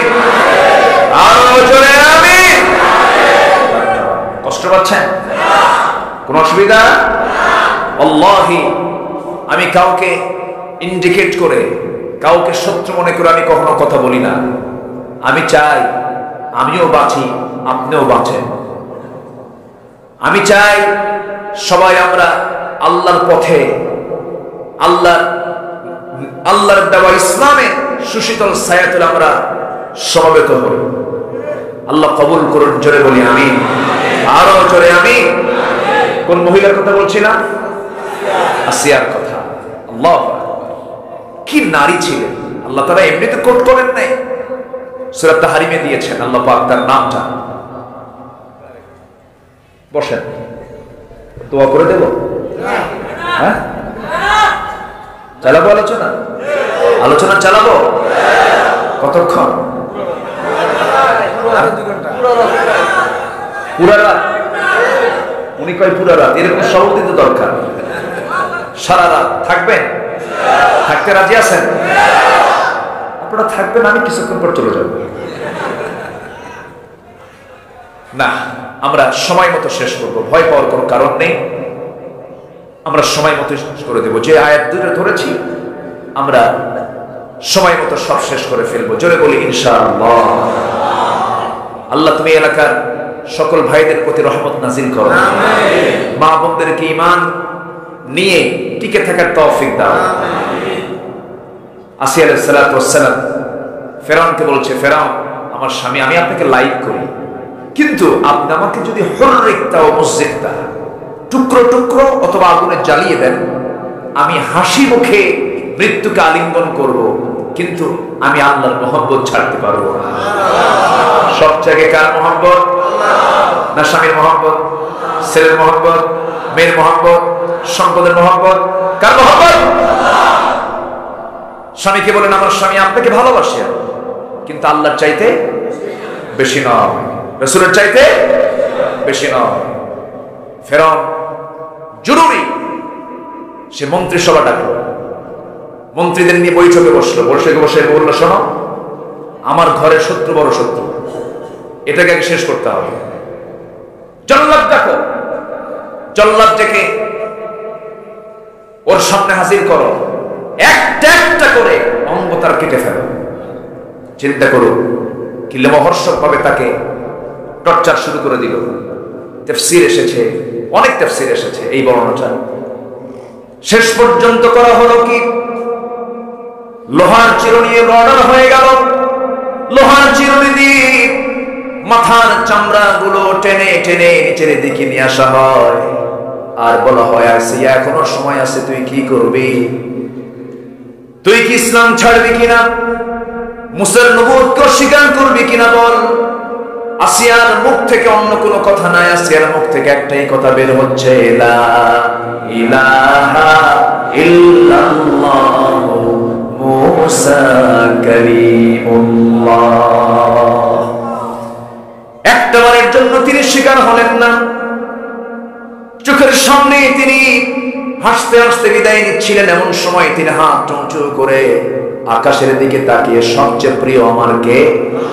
সে আল্লাহকে ডাক দিয়ে বলছেন, রব্বি বিনিলি ইনদাকা বাইতান ফিল জান্নাহ ওয়া নাজ্জিনি মিন ফিরআউনা ওয়া আমালি। আল্লাহ তাআলা তুমি আমাকে ইনদাকা তোমার কাছে বাইতান একটা ঘর, বুয়ুত মানে বহু ঘর, এখানে এক বচন এসেছে মাত্র একটা ঘর তোমার কাছে জান্নাতের মধ্যে, তোমার কাছে তোমার ঘরের সঙ্গে একটা ঘর দিলে আমি খুব খুশি, তুমি আমার একটা ঘর দিয়ে দিবা এবং তুমি আমাকে ফিরআউনের অনিষ্ট থেকে আমাকে নাজাত দিয়ে দিবা। তোমার কাছে আমি যেতে চাই, তোমার পাশের ঘরে আমি ঘর বানিয়ে থাকতে চাই, তুমি আমাকে সেই একটা ঘর বানাইয়া দাও। জোরে বলি সুবহানাল্লাহ। এমন দোয়া পৃথিবীর কোনো মানুষ করতে পারেনি আজ পর্যন্ত। এই জন্য আসিয়ার দোয়াটা কোরআনে কারীমের মধ্যে, এই কিতাবের মধ্যে তার দোয়াটা আল্লাহ রাব্বুল আলামিন কোট করে দিয়েছে। আমার ভাইরা, আমার ওয়াজ আরো যারা আলোচক আছে তাদের ওয়াজ নাই 50 বছর 100 বছর 150 বছর চলতে পারে, কিন্তু ইয়াসির দোয়াটা কিয়ামত পর্যন্ত আছে না নাই? লোকমান আলাইহিস সালাতু ওয়াস সালাম একজন নবী ছিলেন না, সাধারণ একজন মানুষ ছিলেন, কালো কুসকুসে মানুষ ছিলেন। বেলালও কালো, লোকমানও কালো ছিলেন। 3 কালোর কথা আজকে যদি সুযোগ পাই বলবো। কয় কালো? 3 কালোর কথা বলবো আমরা। 2 কালো অলরেডি মুখে উচ্চারণ হয়ে গেছে, 1 কালোর কথা বলে দিয়েছে। কালো হলো ভিতরটা তার কি সাদা। আল্লাহ তাআলা বাইরটা দেখবেন না ভিতরটা দেখবেন? ভিতরটা দেখবেন, কারণ তাদের মহব্বত ছিল সবচেয়ে কার সাথে বেশি? আল্লাহর সাথে বেশি। লোকমান আলাইহিস সালাতু ওয়াস সালাম কে আল্লাহ রাব্বুল আলামিন নবুয়ত দেন নাই, কিন্তু হিকমত দিয়েছিলেন। ওয়ালাকাদ আতাইনা লুকমানাল হিকমা। জোরে বলি আল্লাহু আকবার। আমি লোকমানকে হিকমত দান করেছিলাম। লোকমানের গুণ ছিল কয়টা? 9টা ব্যক্তিগত পার্সোনাল কিছু গুণ ছিল তার। এই গুণগুলো থাকার কারণে আল্লাহ রাব্বুল আলামিন তাকে এত মর্যাদা দিয়েছেন। এত গুণ তার মধ্যে ছিল। এর মধ্যে ফার্স্ট গুণ ছিল তার চক্ষুটা কখনো খেয়ানত করেনি। এই চোখের হক, এই চোখের আমানত আমাদের রক্ষা করার দরকার আছে না নাই? তার কখনো এই চোখের কোনো খেয়ানত হয়নি। আমরা চোখটাকে নিয়ন্ত্রণ করব। জোরে বলি ইনশাআল্লাহ। জোরে বলি ইনশাআল্লাহ। এই চোখ দিয়ে দেখা যাবে, কিন্তু সব দেখা যাবে না। এই চোখ দিয়ে মাকে দেখলে সওয়াব আছে না নাই? নিজের মেয়েকে দেখলে সওয়াব আছে না নাই? বউকে দেখলে সওয়াব আছে না নাই? নিজের খালাকে দেখলে সওয়াব আছে না নাই? নিজের ফুফুকে দেখলে সওয়াব আছে না নাই? নিজের ভাগ্নি ভাতিজিকে দেখলে সওয়াব আছে না নাই? পরের বউকে তখন কি হবে? আসতে বলে তখন কি হবে? সগীরা না কবিরা? এখন আগের হুজুর আলোচনা চলে আসছে। সগীরা না কবিরা? কি সুন্দর করে ছন্দ নিয়ে আলোচনা করে, খুব মজা। ওনার আলোচনার মধ্যে খুব মজা আছে। আমি খুব ওনার আলোচনাগুলো শুনি। উনি একটা চলমান ডিকশনারি বলি আমি তাকে, আলহামদুলিল্লাহ বলে, মানে চলমান মুহাদ্দিস। হাদিস তো বইয়ে থাকে, আর উনি হচ্ছেন চলমান মুহাদ্দিস, যাচ্ছে একটা হাদিসের কিতাব। আল্লাহু আকবার। আমি তাকে খুব রেসপেক্ট করি। জনাব শেখ ইসমাইল হাফিজাহুল্লাহ, আল্লাহ তুমি তাকে কবুল করো। জোরে বলি আমিন। সম্মানিত ভাইয়েরা, মাহিরা আলেম, এই চোখ যার কন্ট্রোল থাকবে, জান্নাত তার হাতে থাকবে। জোরে বলি সুবহানাল্লাহ। কারণ চোখ হলো পাপের একটা বিশাল মাধ্যম। জিহ্বা তো তেমন কিছু না, নাকি? জিহ্বা কি ছোটখাটো জিনিস? জিহ্বা হলো দেহের রাজধানী। জিহ্বা দেহের কি রাজধানী। জিহ্বা দিয়ে সবকিছু হবে, ঠিক কি না? এটা হাদিস, কিন্তু একটা হাদিস এসেছে, ইদা আসবাহা ইবনে আদম, ইদা আসবাহা ইবনে আদম, যখন কোন বান্দা সকাল করে সেই সময় ফাইনাল আ'দা কুল্লি শাইইন, সমস্ত অঙ্গ প্রত্যঙ্গ গুলো তাকফুরুল লিসান, জিহ্বার কাছে এসে প্রশ্ন করে, এসে বলে আমরা মাথা, আমরা পা, আমরা হাত, আমরা অঙ্গ প্রত্যঙ্গ, আমরা পেট, আমরা পিঠ, আমরা নাক, আমরা কান, সব মিলে তোমার জিহ্বার কাছে এসে আমরা আরজি করছি, ইত্তাকিল্লাহ ফিনা, আমাদের জন্য তুমি আল্লাহকে ভয় করো। আমাদের জন্য জিহ্বা তুমি আল্লাহকে ভয় করো। ফাইন্নামা নাহনু বিক, কারণ সর্বক্ষণ আমরা তোমার সঙ্গে থেকে যাই। ফাইন ইসতাকামতা ইসতাকামনা ওয়া ইন ওয়াজাজতা ওয়াজাজনা, তুমি যদি ঠিক থেকে যাও আমরা ঠিক থেকে যাব, তুমি যদি বেঠিক হয়ে যাও আমরাও বেঠিক হয়ে যাব। কি সুন্দর দামি কথা বলেছেন মুহাম্মদ সাল্লাল্লাহু আলাইহি ওয়াসাল্লাম। তাহলে জিহ্বাকে কন্ট্রোল করার দরকার আছে না নাই? জিহ্বা কন্ট্রোল করলেও ঈমান কন্ট্রোল হবে। আমরা জিহ্বাকেও লাগাম টেনে ধরবো, জোরে বলি ইনশাআল্লাহ। লোকমানের মধ্যে 9টা গুণ ছিল। কয়টা গুণ? নাম্বার 1 হলো তার চোখটা নিয়ন্ত্রণ ছিল। নাম্বার 2 হলো মুখটা তার কন্ট্রোল ছিল। নাম্বার 3 হলো হালাল জীবিকা তিনি অর্জন করেছেন। নাম্বার 4 হলো লজ্জাস্থানকে হেফাজত করেছেন। নাম্বার 5 হলো সত্য কথার উপরে অটল থেকেছেন। নাম্বার 6 হলো অঙ্গীকার পূর্ণ করেছেন। নাম্বার 7 হলো মেহমানকে সম্মান করেছেন, সুবহানাল্লাহ বলবেন না? নাম্বার 8 হলো প্রতিবেশীর হক আদায় করেছেন। নাম্বার 9 হলো অপ্রয়োজনীয় কথা তার মুখ থেকে একদিনও বের হয় না। তাহলে এগুলো আচরণ কি খারাপ না ভালো? এই 9টা গুণ কি আমাদের মধ্যে থাকলে আমরা কি খারাপ থাকবো না ভালো হয়ে যাবো? আমরা এই গুণগুলো আনবো, জোরে বলি ইনশাআল্লাহ। এই ছেলে, এই যে ফি মুশকিলা, ফি মুশকিলা, কোনো প্রবলেম, কোনো সমস্যা, প্রবলেম? বসেন। আপনারা যাবেন? চলে যান। যাবেন? থাকবেন? কষ্ট হচ্ছে না তো? তাহলে ওঠেন কেন? একজন উঠবেন না। খুব যদি জরুরত হয় একটু ইঙ্গিত দিবেন, বুঝবো তো, টের পাবো না, একটু নখটা উঁচু করবেন, বুঝলেন? বাস, খালাস। একটু 2 নম্বর করবেন, সমস্যা নাই। বিড়ি খাওয়ার জন্য যাওয়া যাবে না। করতে হবে। বিড়ি খাওয়ার লোক আমার দেশে কম না বেশি? কোন বাজেটে বিড়ির দাম কমে নাই। আমি বাজেট যারা করে তাদেরকে ধন্যবাদ দিচ্ছি। কোন বাজেটে এ পর্যন্ত স্বাধীনতার পর থেকে আজ পর্যন্ত শুধু বাড়ে, কিন্তু এতে বিড়ি খেয়েও কমে না, বাড়ে। এরাও কম না, তুমি বাড়াও। প্রয়োজনে ভাত খাবো না, বিড়ি ছাড়বো না, কি ঠিক আছে না? ভাত খাবো না, বিড়িও ছাড়বো না। কি টানা টানে আছে না? কিছু লোক আছে না, বলেন তো? আছে। আবার অনেকে চিন্তায় থাকে, বলে হুজুর বিড়ি ছাড়া এক বেলা চলে না, কবরটা কাটাবো কেমনে? দেখছেন কি চিন্তার খবর নিয়ে। আল্লাহ তুমি এই সমস্ত বদনেশা থেকে আমাদেরকে বাঁচাও, জোরে বলি আমি। একজন প্রশ্ন করে, প্রায় প্রশ্ন করে অনেকে, হুজুর বিড়ি খাওয়া কি? আচ্ছা, এই প্রশ্নের লক্ষণ মানে এর কারণটা হচ্ছে ও জায়েজ করে। বিড়ি খাওয়া কিনে যদি কেউ প্রশ্ন করে তাহলে ভাবতে হবে কি ও জায়েজ খুঁজতেছে, কোথায় কোনো ফাঁক ফোকর আছে কি না। কোন নেশা ইসলাম এলাও করে না। আমরা কোন নেশার জগতে পা দেব না, জোরে বলি ইনশাআল্লাহ। বিড়ি হলো সকল নেশার প্রাথমিক ভিত্তি। এখান থেকে প্রথমে টানে, এরপরে ঢালে, এবার টানাটানি, এরপরে কি ঢালাঢালি। আমরা সকল নেশা থেকে নিজেকে গুটিয়ে রাখবো, জোরে বলি ইনশাআল্লাহ। এক বুড়ো চাচা, গত বছর মনে আছে, ভোলা থেকে আমি বরিশাল যাচ্ছিলাম, ফেরিতে চড়ে আসছি আমি। এক চাচা দেখি টুলের উপরে বসে সামনের নদীর সে উত্তাল তরঙ্গগুলো দেখতেছে। 75 থেকে 80 বছর বয়স হবে চাচা। ঠ্যাংয়ের উপর ঠ্যাং তুলে দিয়া দেখি যে বিড়ি একখান ধরা এত সুন্দর করে টান মারতেছে, মনে হয় তার চেয়ে সুখী মানুষ পৃথিবীতে আর কেউ নাই। কি সুন্দর করে টানতেছে, মনে হচ্ছে ইয়াং 16 বছরের টকবকা যুবক। টানটা খুব এক্সপার্ট টান।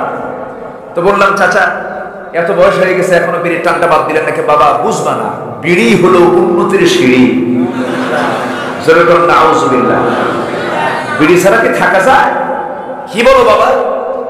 না, এই নেশায় পা দেবো না। পান খান আপনি, পান, এই যে মুরব্বী পান খান, সমস্যা নেই, পান খেতে পারে, পান খেতে কোনো বাধা নেই, পান খাবেন। কিন্তু কিছু কিছু লোক আছে এত পান খায়, দিনে তার 100টা খিলি পান লাগে, মনে হয় দুনিয়াতে জন্মই হয়েছে পান খাওয়ার জন্য।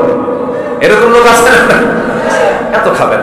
আবার পান খান, পানের সাথে আবার হাকিমপুরি রহমতুল্লাহ আলাইহি গেল, এখানে কথা আছে না? পানের ভিতরে হাকিমপুরিতে যে পাতা, বীরের মধ্যে কোন পাতা? পাতা কি 2 রকম না 1 রকম? যেটাই লাউ সেটাই। দরকার নাই, কোন নেশার দিকে আমরা যাব না, জোরে বলি ইনশাআল্লাহ। একটু থাকুন, আর একটু সময় আমাকে দেওয়া যাবে তো? আচ্ছা, আমরা বন্ধু বানাবো কাকে? এখানে 3 জনকে বন্ধু বানাতে বলেছেন। কয়জনকে চলতেছে? কয় নাম্বার? 1 নাম্বার বন্ধু আমরা বানাবো কাকে? আল্লাহকে। কালো কয়জন? কালো কয়জন? 1 কালো বেলাল। 1 কালো কে? বেলাল। তারা কালো হলেও ভালো, কালো হলেও ভালো। আরেক কালো কে? লোকমান। যদি বলি আল্লাহু আকবার। কি সুন্দর মনোযোগ আপনাদের, বলি আলহামদুলিল্লাহ। আরেকটা কালোর কথা একটু পরে আসতেছি, এইদিকে আমরা চলে যাই। 2 নম্বর বন্ধু আমরা কাকে বানাবো? আমার 2 নম্বর বন্ধু কেউ না, মুহাম্মদ সাল্লাল্লাহু। বাস, এগুলো স্টেপ। মানে ধারাবাহিকভাবে চলে আসবে। এক নম্বর আল্লাহ, নাম্বার 2 হচ্ছেন মুহাম্মদ সাল্লাল্লাহু। ওমর ফারুক রাদিয়াল্লাহু আনহু একদিন রাসূলের সামনে বসে বলতেছেন, হুজুর আমি আপনাকে দারুণ ভালোবাসি, কিন্তু আমার জীবনের চাইতে একটু কম। মানে সত্য কথাই বলে দিয়েছেন, সত্য কথাই বলে দিয়ে ওনার মনে যা আসছে। আমার নবীজি মুস্কি হাসি মেরে বললেন, ওমর তোমার ঈমানটা পাকা হয়নি। তিনি চুপ করে থাকলেন। কিছুক্ষণ পর বলছেন, ইয়া রাসূলুল্লাহ, আল্লাহর কসম করে বলি আমি আমার জীবনের চাইতে আমি আপনাকে বেশি ভালোবাসি। জোরে বলি সুবহানাল্লাহ। আমরা মাঝে মাঝে বিবেককে প্রশ্ন করব, মনকে মন তুই সত্যি করে বলতো, তুই কি রাসূলকে বেশি ভালোবাসিস? যদি জবাব আসে হ্যাঁ, তাহলে ভাবতে হবে আমার ভালোবাসা ঠিক আছে, আমার ভালোবাসা ঠিক আছে। আমরা মাঝে মাঝে প্রশ্ন করব, রাজি আছেন তো? নফসকে বলবো, নিজেকে বলবো, তুমি কি রাসূলকে বেশি ভালোবাসতে পেরেছো নিজের জীবনের চাইতে? যদি উত্তর আসে হ্যাঁ, তাহলে ভাবতে হবে আমার ঈমানটা পোক্ত আছে। বলি আলহামদুলিল্লাহ। কি ভালোবাসা সাহাবে কেরামদের মধ্যে ছিল। উহুদ যুদ্ধের দিনের কথা আমার প্রায় মনে পড়ে। একজন সাহাবী উবাইদা, কি নাম তার? উবাইদা ইবনুল জাররাহ রাদিয়াল্লাহু তাআলা আনহু। বদরের যুদ্ধের দিন এই সাহাবী যুদ্ধে গেছেন, যে দেখেন বাপ তার বিরুদ্ধে যুদ্ধ করতে আসছে। বদর যুদ্ধ হলো বাপ বেটার যুদ্ধ, বদর যুদ্ধ হলো ভাই ভাইয়ের যুদ্ধ, বদর যুদ্ধ হলো আত্মীয় আত্মীয় যুদ্ধ, বদর যুদ্ধ হলো জামাই শ্বশুরের যুদ্ধ। তাও কোন জামাই জানেন? আমার নবীজির জামাই আসছে, আমার নবীজির জামাই যায়েনাবের স্বামী। এইদিকে আমার নবী মুহাম্মদ সাল্লাল্লাহু আলাইহি ওয়াসাল্লাম যুদ্ধের ময়দানে সবার সঙ্গে সবার সাক্ষাৎ হচ্ছে। কিন্তু উবাইদা যখন দেখলেন তার বাপ সামনে পড়েছে, সঙ্গে সঙ্গে তরবারি গুটা নিয়ে পিছু হটলেন। না, এই বাবার কোলে আমি মানুষ হয়েছে, মারবো কেমনে? না, মারবো না।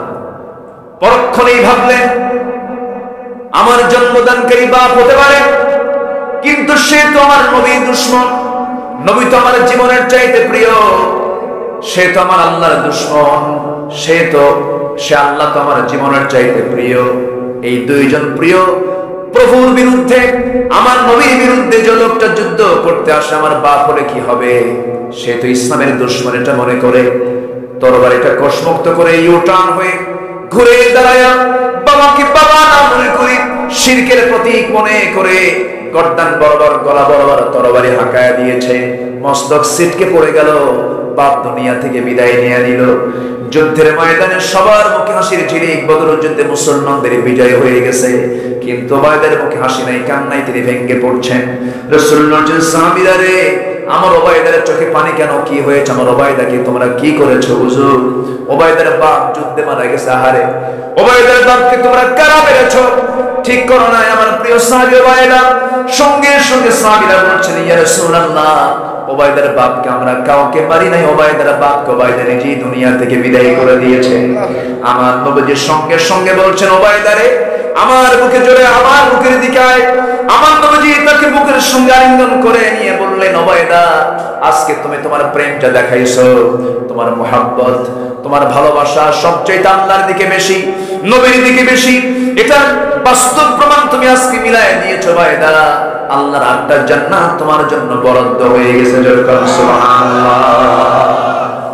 উহুদ যুদ্ধের দিনে এই উবাইদা আমার নবীজিকে যখন রক্তাক্ত অবস্থায় পেলেন, আমার নবীজিকে রক্তাক্ত করে দিয়েছে, কাফের মুশরিকরা দাঁত ভেঙে দিয়েছে, নবীর মাথার মধ্যে হেলমেটের লোহা ঢুকেছে, আমার নবীজির কপালের, আমার নবীজির গালের মধ্যে শিরস্ত্রাণের লোহা বিদ্ধ হয়েছে, তাকে শুয়ে রাখা হয়েছে। আমার নবীর পাশে গিয়ে আস্তে করে উবাইদা আস্তে করে গিয়ে বসে পড়লেন। উবাইদা কাঁদতে কাঁদতে বলছেন, ইয়া রাসূলুল্লাহ, আমি কি আপনার কপালের লোহাটা বের করতে পারি না? হ্যাঁ, তুমি বের করে দাও উবাইদা, তুমি বের করো। উবাইদা ইবনুল জাররাহ নবীর পাশে বসে হাত দিয়ে একটু পরখ করলেন, কেমন করে লোহাটা বের করব।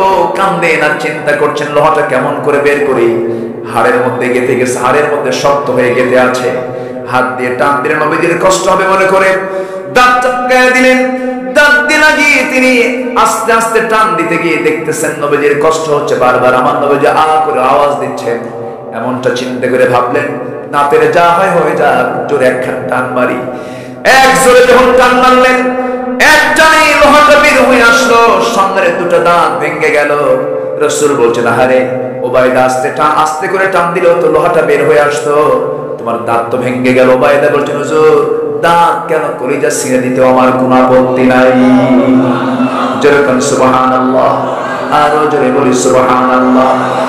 সেই নবীজির সুন্নতকে নিয়ে যদি আজকেও, সেই নবীজির সিরাতকে নিয়ে, সেই নবীজির চরিত্রকে নিয়ে যদি আজকেও কেউ কলঙ্ক লেপন করতে চায়, আমরা তার সিম্পটে ছিল। রাজি আছো কারা কারা?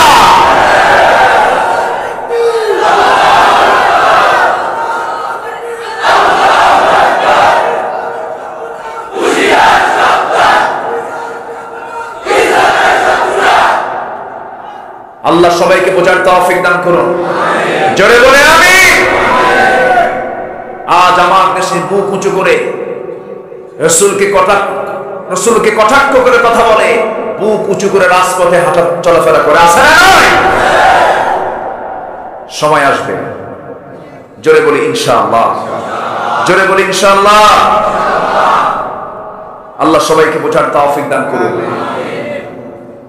তুমি আমার বাপকে গালি দাও, আপত্তি নাই, আমি ধৈর্য ধরবো।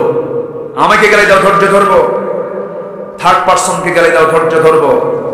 আল্লাহকে নিয়ে, রাসূলকে নিয়ে কোনো কথা বললে কোনো আপিল চলবে না। এটা আমার অস্তিত্ব, এটা আমার কি অস্তিত্ব। অস্তিত্বকে আমরা বিলীন হতে দেব না। রাজি আছেন সবাই? সবাই রাজি আছেন তো? আল্লাহ কবুল করুন, আল্লাহ কবুল করুন। সম্মানিত ভাইয়েরা, সম্মানিত বন্ধুগণ, নাম্বার 3 আমরা ভালোবাসবো হলো পরস্পরকে। যারা বসে আছে এখানে আমরা সবাই ঈমানদার। আমরা কি কষ্ট হচ্ছে মনে হয় আপনাদের? এত ভালো মানুষ খুব কম পাওয়া যায়। আল্লাহ তুমি আমার ভাইদেরকে কবুল করে নাও। ঈমানদারকে আমরা ভালোবাসবো। আমার যে ভাইয়ের মধ্যে ঈমান থাকবে সে আমার অনেক কাছের ভাই। আলহামদুলিল্লাহ।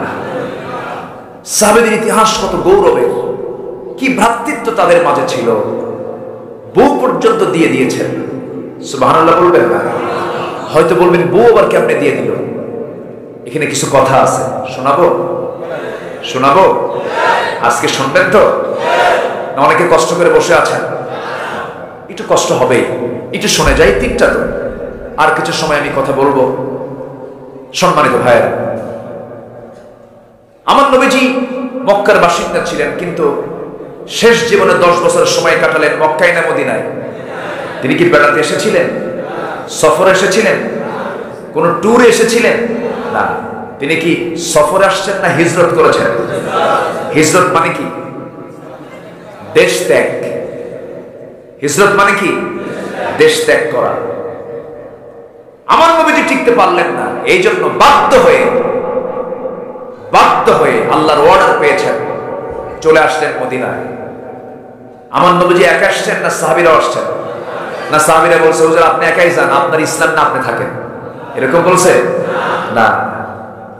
রাসূল যখন চলে আসলেন, ওমর ফারুক জানেন না। ওমর ফারুক কি ওই রাত্রে যে তিনি বের হয়েছেন, ওমর ফারুক জানেন না। সকালবেলা বলতেছে নবী কোথায়? রাসূল তো নাই, হিজরত করেছেন। রাসূল কোথায়? আমার রাসূল কোথায়? পাগল হয়ে গেছে। যে সোজা আবু জেহেলের বাড়ির সামনে গিয়ে বলে, আবু জেহেল রাসূল কই? আমার রাসূল কোথায় বল। আবু জেহেল বলে, জানিস না কেন? আল্লাহু আকবার বলবেন না? সিংহের মতো গর্জন দিয়ে বললেন, জানিস না কেন? তরবারি উঁচু করলেন এবং বললেন, যে মক্কায় রাসূল নাই, সে মক্কায় আমিও নাই, আমিও থাকবো না। ভালোবাসা না হলে আজকে আমরা ইসলামটাকে এই অবস্থায় পেতাম না। সুবহানাল্লাহ বলবেন না? ওমরে ফারুক সব কিছু ছেড়ে দিয়া শূন্য হাতে মক্কা থেকে মদিনার দিকে রওনা করলেন। যে সাহাবীটা গতকাল ছিলেন লক্ষ লক্ষ কোটি কোটি টাকার মালিক, সেই সাহাবী বউকে বললেন, বউ চলো। বউ বলে, আমি যাব না, আমি আমার বাপ দাদার ধর্ম ছাড়বো না। কাচ্চা থাকো। ছেলেকে বললেন, ছেলে চলো, যাব না, মাকে ছাড়বো না, থাকো। সব ছেড়ে চলে গেলেন মদিনা। এরকম সাহাবীদের ত্যাগ ইসলামের জন্য আজ এই রেজাল্ট এনে দিয়েছে, ঠিক কিনা? চলে গেলেন। আব্দুর রহমান ইবনে আউফ রাদিয়াল্লাহু তাআলা আনহু রাসূল একদিন দেখলেন মদিনার মসজিদের বারান্দায় একাকী বসে আছে, একদিকে তাকায়া। রাসূল দেখে কেঁদেই ফেললেন। বলেন, আব্দুর রহমান, মক্কায় দেখেছি নিজের চোখে তোমার কত বড় ব্যবসা, তোমার কষ্ট হচ্ছে তাই না? আব্দুর রহমান বলে, ইয়া রাসূলুল্লাহ, আপনি কি বলেন? আমার বিন্দু পরিমাণ কোনো কষ্ট নেই। কেন? বউ তো নাই, সন্তান তো নাই। তিনি বলছেন, বউ নাই, সন্তান নাই তো কি হয়েছে? আপনি তো আছেন। জোরে বলে সুবহানাল্লাহ। আমি আপনাকে নিয়ে আছি, আমার কোনো টেনশন নাই। রাসূল বললেন, না আব্দুর রহমান, তোমার কিছু করা দরকার, তোমার কিছু করা দরকার, বিয়ে শাদী করা দরকার, পরিবার হওয়া দরকার। আমি তোমার জন্য কিছু করে দেই? তিনি বলছেন, ইয়া রাসূলুল্লাহ, কিচ্ছু করতে হবে না, আপনি আমার জন্য দোয়া করেন। রাসূল বললেন, আব্দুর রহমান, দেখি কোন আনসার সাহাবী পাই নাকি। আনসার তারা মক্কার না মদিনা? মদিনা। তারা সাহায্য করেছেন এবং বললেন, আব্দুর রহমান, তুমি কি জানো তোমার যে বড় বাড়িটা ছিল, সেই বড় বাড়িটা আমি শুনলাম যে আবু জেহেল দখল করে নিয়েছে, তোমার কি মন খারাপ হলো? তিনি মুস্কি হাসি মেরে বলছেন, হে রাসূল, আবু জেহেল দখল করেছে আমার বাড়ি, আর আমি দখল করতে চাই জান্নাতের বাড়ি। জোরে বলেন সুবহানাল্লাহ। কোনো হতাশ হওয়া যাবে? নিরাশ হওয়া যাবে? যাবে। আমার রাসূল বললেন, না, দেখি কি করা যায়। এক আনসার সাহাবীকে ডাক দিয়ে বলছেন, আনসার, এইদিকে আসো। একটু বন্ধ করে দেন। আনসার, এদিকে আসো। আমার আব্দুর রহমানকে তুমি নিঃসন্দেহে জেনেছো, সে বড় ব্যবসায়ী ছিল, তুমি কি ওর জন্য কিছু করতে পারবা? তোমার তো অনেক প্রচুর সম্পদ আছে। হুজুর, আপনি যা বলবেন তাই হবে। সুবহানাল্লাহ। সাহাবীকে ঘোড়ায় চড়ায় নিয়ে মদিনার সবচেয়ে বড় দুটো বাগান, একদম সবচেয়ে দামি বাগান, বড় বাগান, এক একটা বাগানের দাম বর্তমান বাজারে শত শত কোটি টাকা। এরকম বড় বাগান দুটো দেখায় দিয়ে বললেন, আব্দুর রহমান, যে বাগানটা তোমার পছন্দ হবে সেই বাগানটা এই মুহূর্তে তোমার নামে দলিল হবে। একটু জোরে বলে সুবহানাল্লাহ। আমরা ভালোবাসবো আল্লাহকে, রাসূলকে, এরপর ঈমানদারকে। রাজি আছেন সবাই? এবার আব্দুর রহমান বিনা বলছেন, ভাইরি, আর তুমি কি করতে চাও বলো। এবার বলতেছে আব্দুর রহমান, বাগান তো দিয়ে দিলাম, এবং এই মক্কার কোন মেয়ের বাবা তোমাকে বিয়ে দেবে না তোমার সঙ্গে, কারণ তোমার ঘর নাই, বাড়ি নাই, টাকা নাই, পয়সা নাই। আমার দুইটা স্ত্রী আল্লাহ দান করেছেন, যে কোনো একটা স্ত্রী আমি তালাক দেব, তুমি তাকে বিয়ে করে নিবা। আব্দুর রহমান ইবনে আউফ এই কথাগুলো শুনে ওই সাহাবীকে বুকের সঙ্গে জড়িয়ে ধরে বলছে, ভাই, যতটুকু বলেছ কলেজা ঠান্ডা হয়ে গেছে, তালাকও দেওয়া লাগবে না, বউটা নিয়ে তুমিই থাকো, বাগানও নেওয়া লাগবে না আমার, আমাকে ছোট্ট একটা বাজার দেখিয়ে দাও, ব্যবসাটা শুরু করে দাও, আমি ব্যবসা করতে চাই। ব্যবসা শুরু হয়ে গেল। ব্যবসা করতে করতে রাসূল যে দোয়া করে দিয়েছেন, বরকত পেতে লাগলেন। কয়েক রতি সোনা কামাই হয়ে গেল।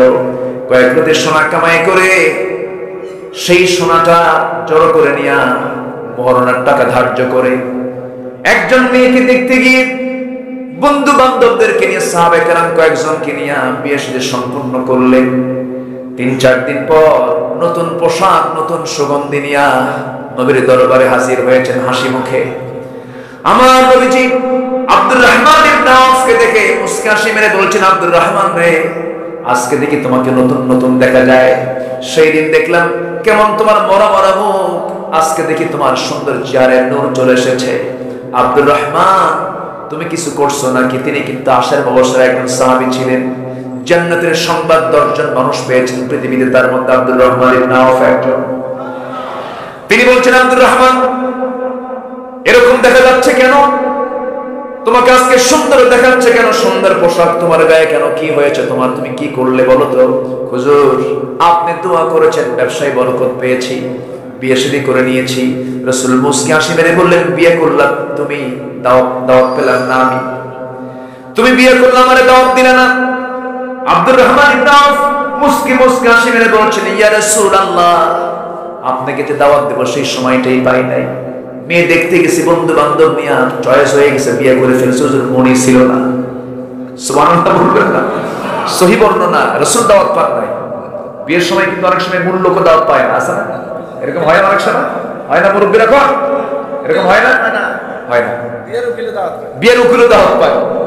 অনেক সময় এরকম হয়ে যায়, আমার নবী জীবন খারাপ করলেন না, কারণ আমার নবী তো আমাদের মতো এরকম সংকীর্ণ না।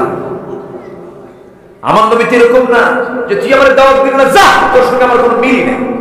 এরকম আসে না নাই বলেন তো? আমার নবী যে নিজের মেয়েকে বিয়ে দিবেন, বড় জামাই জানে না। কোন জামাই জানে না? বড় জামাই জানে না। রাসূল মেয়েকে বিয়ে দিবেন, ছেলে নির্বাচন করছেন, সব ধনী ধনী সাহাবী নবীর সামনে এসে প্রস্তাব দিচ্ছে। রাসূল বলছেন, যাও, একটা পছন্দ হয়নি আমার পছন্দের লোক এখনো আসে না। সব আসা শেষ, খালি আলী আসা বন্ধ আছে, আলী আসে না এখন। কিছুক্ষণ পর সব বলতেছে, শোনো, সব গেছি আমরা, ফেল, আলী তুমি যাও। আলী বলতেছে, আমার ঘরই নাই, রাসূল আমার পছন্দ করবেন, তার মেয়েকে আমার ঘরে দিবেন? আমার তো ঘরই নেই, আমার কাছে দেবেন কেন? যাও না, একটা চান্স না। চলে গেছেন, নবীর সামনে গিয়ে বসলেন, বললেন, সালাম দিলেন। রাসূল বলেন, আলী তুমি যে আসছো, তুমি কিছু বলবা নাকি? হুজুর কি যে বলবো নিজেও জানি না, লজ্জা পাচ্ছেন। রাসূল বলেন, তুমি কি আমার মেয়ে ফাতিমাকে বিয়ে করবা? হুজুর দিলে করা যায়, সুবহানাল্লাহ বলবেন। আচ্ছা, রাসূল বললেন, বিয়ে যে করবা, টাকা পয়সা আছে? হুজুর টাকা পয়সা পাবো কোথায়, বাড়ি তো নাই। আপনি যদি দেন দয়া করে তাহলে করতে পারি। আর দেখেন এখন বিয়ের জন্য কত প্ল্যান লাগে, এখন যুবকদের বিয়ে করার জন্য কত প্ল্যান লাগে, বাড়ি লাগবে, টাকা লাগবে, ক্যাশ লাগবে, এই দিস এন্ড দ্যাট। আবার মেয়ের বাপরাও কম না, ছেলে কি করে, ওর কি মঙ্গল গ্রহে অফিস আছে নাকি? এরকম কিছু মেয়ের বাপ আছে না নাই? আর রাসূল তার মেয়েকে বিয়ে দিচ্ছেন, ঘর নাই, টাকা নাই। রাসূল বললেন, কিছু তো টাকা লাগবে। হুজুর কিছু আছে, কি? এই যে তরবারি, এই যে ঢাল, এটি আমার সম্পদ, যুদ্ধে যাই আপনি বলেন, যাই চলে, এইটা সম্পদ আছে। রাসূল বললেন, তাহলে তরবারি তো লাগবে, ঢালটা বেচে নিয়ে আসো। যাও, ওই ঢাল বেচার টাকাই বর্ণনা হবে, সুবহানাল্লাহ বলেন। আর এখনকার বর্ণনা কত? যত বাড়াতে পারে মেয়ে পক্ষ, 20,20,305 টাকা মহারণা ধার্য করিয়া, তোর মধ্যে নাকফুল বাবদ 305 টাকা পরিশোধ করিয়া, বাকি টাকা ফাঁকি দিয়া। আছে না নাই? মহারণার টাকা কি বাকিতে না নগদে? বলেন, বাকিতে না নগদে? যুবকরা বিয়ে করবা, বাকি দিয়া না নগদ দিয়া? বুড়া চাচাও কয় নগদ দিয়া। এটি গন্ডগোলে লেগে যায় নাকি আল্লাহ জানে।